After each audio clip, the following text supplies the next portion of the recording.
Hello dear student, welcome আসলে YouTube channel daily current অ্যাফেয়ার্সের 40 নম্বর ক্লাসে সকলকে স্বাগত। আজকে 12ই নভেম্বর 2024। আজকে আমরা 12ই নভেম্বর 2024-এর কারেন্ট অ্যাফেয়ার্সটি দেখে নেব। আমাদের এই ক্লাসে প্রতিদিন গুরুত্বপূর্ণ কারেন্ট অ্যাফেয়ার্সের সাথে স্ট্যাটিস্টিক জিকেগুলি কভার করা হয়ে থাকে। যদি আগত পরীক্ষাগুলিতে কারেন্ট অ্যাফেয়ার্স কমন পেতে চাও তাহলে অবশ্যই আমাদের এই চ্যানেলটি ফলো করো এবং দেখতে থাকো আজকের ক্লাসটি। আর বিগত ক্লাসগুলি যদি কেউ না দেখে থাকো তাহলে ডেসক্রিপশন বক্সে প্লেলিস্ট দেওয়া আছে, সেখান থেকে দেখে নাও। আজকের ক্লাসটি শুরু করার আগে আমরা আরেকটা জিনিস বলে দিই। আমরা গতকাল বর্তমানে কে কোন পদে রয়েছে অর্থাৎ টপিক ওয়াইজ কারেন্ট অ্যাফেয়ার্সের ক্লাসটি প্রোভাইড করেছি। যেই যেই টপিক থেকে কোনো না কোনো পরীক্ষায় 1 নম্বর কমন আসবেই। তো ওই ক্লাসটি যদি কেউ না দেখে থাকো, ওই ক্লাসটিরও প্লেলিস্ট ডেসক্রিপশন বক্সে দেওয়া আছে, সেখান থেকে দেখে নিও। আর আমাদের এই চ্যানেলের ক্লাসগুলো যদি হেল্পফুল মনে হয় তাহলে অবশ্যই চ্যানেলটি লাইক এবং সাবস্ক্রাইব করে সকল বন্ধুর মধ্যে শেয়ার করে দাও। দেখতে থাকো আজকের ক্লাসটি। আজকের ক্লাসের প্রথম প্রশ্নটি হলো, অর্থাৎ কারেন্ট অ্যাফেয়ার্সের প্রথম প্রশ্নটি হলো, কোন রাজ্য পদ্ম পুরস্কার প্রাপ্তদের প্রতি মাসে 30,000 টাকা দেওয়ার ঘোষণা করেছে? Option A Jharkhand, option B Maharashtra, option C Orissa, option D Rajasthan. সঠিক উত্তরটি হলো অপশন সি উড়িষ্যা রাজ্য। উড়িষ্যা রাজ্য পদ্ম পুরস্কার প্রাপ্তদের প্রতি মাসে 3,000 টাকা দেওয়ার ঘোষণা করেছে। এই অর্থ রাজ্যের 55 জন পদ্ম পুরস্কার বিজয়ীকে দেওয়া হবে। প্রতি বছর এর জন্য 2 কোটি টাকা খরচ করবে উড়িষ্যা সরকার। এবার অ্যাবাউট অফ দ্য টপিকে দেখে নেব উড়িষ্যা রাজ্যের কারেন্ট অ্যাফেয়ার্স। উড়িষ্যার প্রাক্তন অগ্নিবিদদের জন্য 10% সংরক্ষণ অনুমোদন করেছে। প্রত্যক্ষা রায়কে একলব্য পুরস্কার 2024-এর জন্য নির্বাচিত করেছে উড়িষ্যা সরকার। এই একলব্য পুরস্কারটি প্রদান করে থাকে উড়িষ্যা রাজ্য সরকার। ভুবনেশ্বরে প্রথম সিলিকন কার্বাইড সুবিধার উদ্বোধন করা হয়েছে। উড়িষ্যায় সুভদ্রা স্কিম চালু করেছে। দেশের প্রথম চালের এটিএম কোথায় চালু হয়েছে? উড়িষ্যা রাজ্যে চালু হয়েছে দেশের প্রথম চালের এটিএম। এবার দেখে নাও কারেন্ট অ্যাফেয়ার্সের দ্বিতীয় প্রশ্নটি। বিশ্ববিখ্যাত পুষ্কর মেলা শুরু হয়েছে কোন রাজ্যে? Option A Chhattisgarh, option B Rajasthan, option C Haryana, option D হলো কর্ণাটক। সঠিক উত্তরটি হলো অপশন বি রাজস্থান। রাজস্থানে বিশ্ববিখ্যাত পুষ্কর মেলা শুরু হয়েছে। এবার এই পুষ্কর মেলা সম্পর্কিত কিছু স্ট্র্যাটেজিকে দেখে নাও। রাজস্থানে আজমিরের কাছে পুষ্করে শুরু হয়েছে বিশ্ববিখ্যাত পুষ্কর মেলা। এই মেলার আয়োজন করা হয়েছে 9 থেকে 15 নভেম্বর 2024 পর্যন্ত। পুষ্কর মেলাকে পুষ্কর উটের মেলা বা কার্তিক মেলাও বলা হয়, অর্থাৎ এই মেলাটা কি উটের মেলা। দেশের একমাত্র ব্রহ্মার মন্দির এই পুষ্করে রয়েছে। এবার যেহেতু এখানে মেলার কথা এসছে তাই আমরা অ্যাবাউট অফ দ্য টপিকে ভারতের বিখ্যাত মেলা সম্পর্কিত জিকেগুলি দেখে নেব। গঙ্গাসাগর মেলা, এটি কোন রাজ্যে? পশ্চিমবঙ্গ রাজ্যে। কুম্ভ মেলা, যেটি 12 বছর অন্তর অন্তর হয়ে থাকে। কুম্ভ মেলা নাসিক, হরিদ্বার, এলাহাবাদ এবং উজ্জয়িনীতে হয়ে থাকে। পুষ্কর মেলা, যেটা উট মেলা, এটা হলো রাজস্থানে। সোনপুরের গরুর মেলা বিহারে এই মেলাটি হয়ে থাকে। হেমিস গোম্পা মেলা লাদাখ। অম্বুবাসী মেলা আসাম। কোলায়ত মেলা, যেটা কপিল মুনির সাথে রিলেটেড মেলাটাই কোথায় হয়ে থাকে? রাজস্থানে। বানেশ্বর ধাম মেলা রাজস্থান। সুরাজকুণ্ড হস্তশিল্প মেলা কোথায়, কোন রাজ্যে হয়ে থাকে? হরিয়ানা রাজ্যে হয়ে থাকে। এবার চলে যাবো আজকের কারেন্ট অ্যাফেয়ার্সের 3 নম্বর প্রশ্নটি। এফআইসিসিআই অর্থাৎ ফিক্কির নতুন সভাপতি কে হয়েছেন? ফিক্কির নতুন সভাপতি হয়েছেন option A Harshvardhan Agarwal, option B Amardeep Singh Bhatia, option C Arun Agarwal, option D হলো সঞ্জীব রায়না। সঠিক উত্তরটি হলো অপশান এ হর্ষবর্ধন আগরওয়াল হলেন ফিক্কির নতুন সভাপতি। হর্ষবর্ধন আগরওয়াল ভাইস চেয়ারম্যান এবং ইমামি লিমিটেডের ব্যবস্থাপনা পরিচালক। 2024-25-এর জন্য ফিক্কির সভাপতি নির্বাচিত হয়েছেন এই হর্ষবর্ধন আগরওয়াল। এবার অ্যাবাউট অফ দ্য টপিকে দেখে নেব ফিক্কি অর্থাৎ federation of Indian chambers of commerce and industry. ভারতের বৃহত্তম এবং প্রাচীনতম ব্যবসায়িক সংস্থা বেসরকারি ব্যবসায়ী সমিতি হলো এই ফিক্কি। ফিক্কি 1927 সালে প্রতিষ্ঠিত হয়েছিল। ফিক্কি তার ব্যবসায়িক সদস্যদের ব্যবহারিক পরামর্শ, তথ্য এবং নেটওয়ার্কিং সুযোগ এবং সংশ্লিষ্ট বিষয়ে সহায়তা প্রদান করে। ফিক্কি যুব আইকন কে নিযুক্ত হয়েছে? আয়ুষ্মান খুরানা এবং নীরজ চোপড়া হলেন ফিক্কির যুব আইকন। এবার আমরা রিলেটেড আপডেটসে অর্থনৈতিক এবং বাণিজ্য সংস্থার প্রধানদের দেখে নেব। প্রথমে দেখে নেব ফিক্কির মহাসচিব, যেটা আমরা গতকাল যে কে কোন পদে রয়েছে এই সম্পর্কিত যে টপিক ওয়াইজ কারেন্ট অ্যাফেয়ার্সটা করেছিলাম সেখানে এই প্রশ্নটা ছিল যে ফিক্কির মহাসচিব কে রয়েছেন বর্তমানে? জ্যোতি ভিজ। ফিক্কোর চেয়ারম্যান কে রয়েছে? দিলীপ সংহানি। ন্যাসকমের চেয়ারম্যান কে রয়েছে? সেখানেও এই প্রশ্নটা করানো হয়েছিল। ন্যাসকমের চেয়ারম্যান কে রয়েছে? সিন্ধু গঙ্গাধরন। বোম্বে স্টক এক্সচেঞ্জ অর্থাৎ বিএসই এর সিও কে রয়েছেন? সুন্দর রামমূর্তি।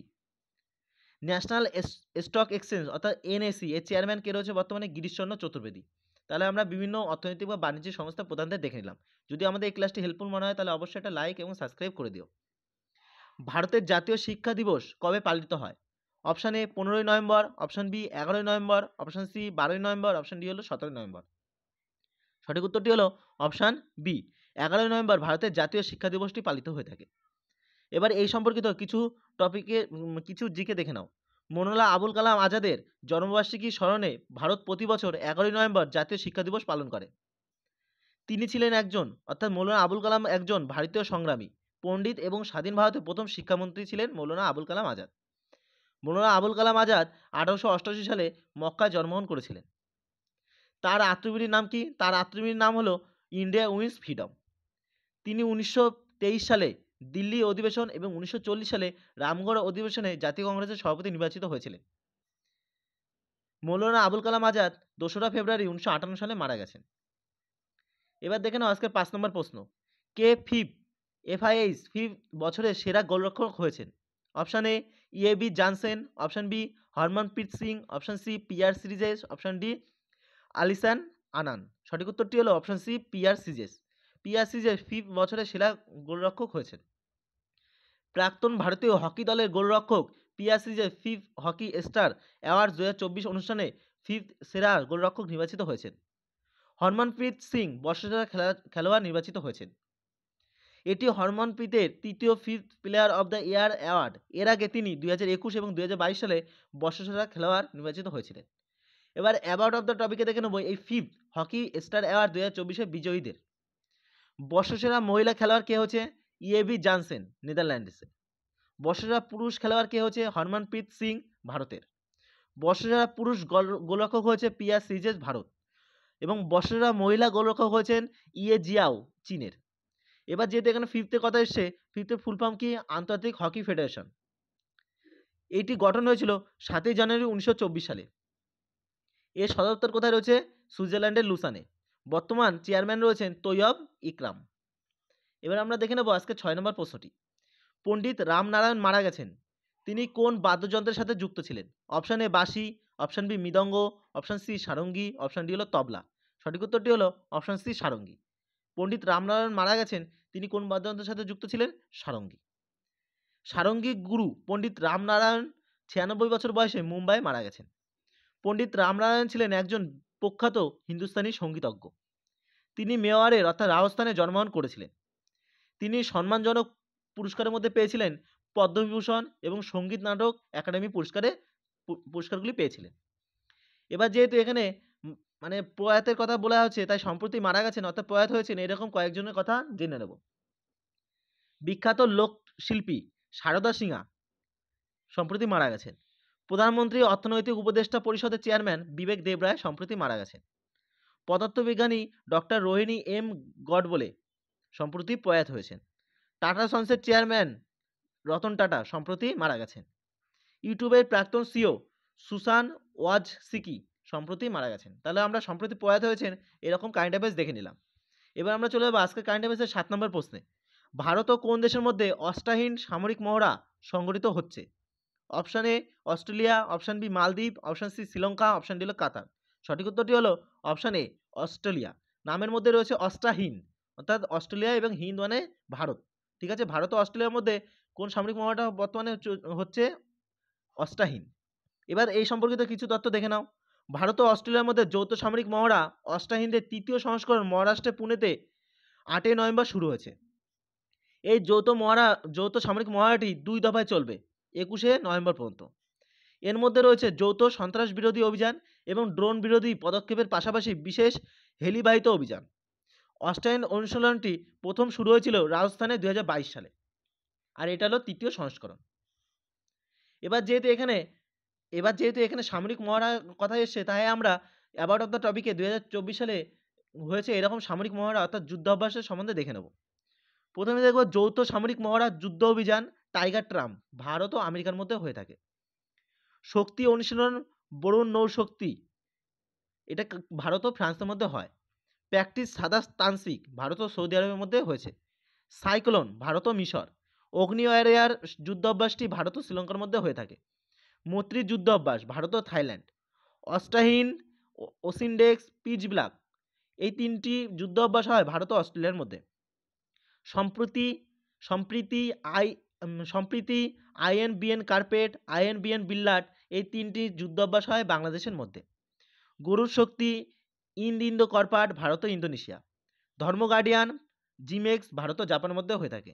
খঞ্জর ভারত ও কিরগিস্তান। সূর্যকিরণ ভারত ও নেপালের মধ্যে এই যুদ্ধাভ্যাসটি হয়। আলনাগাঁও, নাসিমল বাহার, ইস্টার্ন ব্রিজ 7 যুদ্ধ অভ্যাস এই 3টি যুদ্ধ অভ্যাস ভারত ও ওমানের মধ্যে সংঘটিত হয়। তাহলে আমরা গুরুত্বপূর্ণ যুদ্ধ অভ্যাসগুলি দেখে নিলাম। এবার দেখো আজকে 8 নম্বর প্রশ্ন, অর্থাৎ কারেন্ট অ্যাফেয়ার্সের শেষ প্রশ্নটি। কর্নেল সিকে নাইডু ট্রফিতে 400 রান করা প্রথম ব্যাটসম্যান কে হয়েছেন? Option A Yashasvi Jaiswal, option B Yashvardhan Dalal, option C Prithvi Shaw, option D Hardik Pandya. সঠিক উত্তরটি হলো অপশন বি যশবর্ধন দালাল। যশবর্ধন দালাল সম্প্রতি কর্নেল সিকে নাইডু ট্রফিতে 400 রান করা প্রথম ব্যাটসম্যান হয়েছেন। এবার এই সম্পর্কিত কিছু তথ্য দেখে নাও। কর্নেল সিকে নাইডু ট্রফি হলো একটি ঘরোয়া ক্রিকেট চ্যাম্পিয়নশিপ। এর আয়োজন কে করে? বিসিসিআই। এই ট্রফিটির নামকরণ করা হয়েছে ভারতের প্রথম টেস্ট ক্রিকেটার অধিনায়ক কর্নেল সিকে নাইডুর নামে।